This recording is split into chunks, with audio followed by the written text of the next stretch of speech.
फक्त सगळ्यांना बिझनेस दिसतो किंवा सगळ्यांना वडापाव किती गेले, मोमोज किती गेले दिसतात, पण त्यानंतर सगळं आवरायला लागतं, सगळा राडा असतो. आता जवळजवळ बघा एवढी सगळी भांडी, परत ही खाली भांडी, हे सगळं मला घासायचं. आता हे बाकीचं ते मी आवरून घेतलं तोपर्यंत, पण आरतीला आज जमणार नाही, पुढचं पण आवरून घेतलं. पण ही आखी सगळी भांडी घासून जायची, ही भांडी ही, आणि त्यात बेकार थंडी आहे.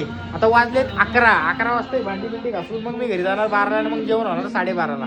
तर हे गोष्ट लक्षात ठेवा की व्यवसाय करताना फक्त ग्राहक आणि आपले पदार्थ जातात हे असतं, पण ह्याच्या मागं ही मेहनत पण असते, हे लक्षात राहू द्या. तर फायनली आपलं सगळं आवरून झाले एकदम व्यवस्थित, आणि सगळं आवरून झाल्यावर सगळं पुसून आणि झाडूनच जातो मी. फरशी पुसायची राहिली, आज लय जमले, त्यामुळे आज काही पुसू शकत नाही. बेकार जमले आज, विचारायची सोय नाही. आणि बघा कोणच नाही आहे, सगळं सामसूम झाले, सगळीकडे शांतता, फक्त पानवाला चालू आहे आणि मी, बाकी सगळं एकदम बंद. तर असं असतं व्यवसाय, नुसतं कस्टमर दिसले, आपले वडापाव जातात, मोमोज जातात किंवा आपली कुठली वस्तू जाती, मज्जा वाटती, पण त्याच्या मागचं जे कष्ट असतं ना, हे एक व्यावसायिकालाच माहिती आहे. त्याच्यामुळे फक्त रील बघून व्यवसायात उतरू नका, त्याच्या मागं खरंच कष्ट करायला लागतं, ही पण गोष्ट लक्षात ठेवा.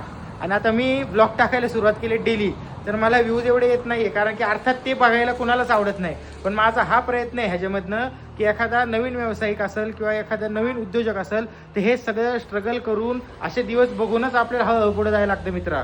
तर हे तुमच्यासाठी करतोय मी, हे लक्षात ठेवा. जे लोकांना, एका जरी व्यक्तीला माझं व्हिडिओ बघून असं प्रोत्साहित झालं किंवा असं वाटलं की मी पण हे करू शकतो, तरी मी जिंकलो. या प्रयत्नांनी व्हिडिओ टाकतोय मी डेली ब्लॉगचे, म्हणून त्याला व्ह्यूज येत नाही, मला माहिती आहे.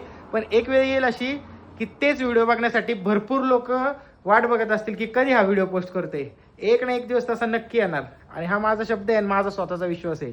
तर चला आता गुड नाईट, भेटूया आता उद्या.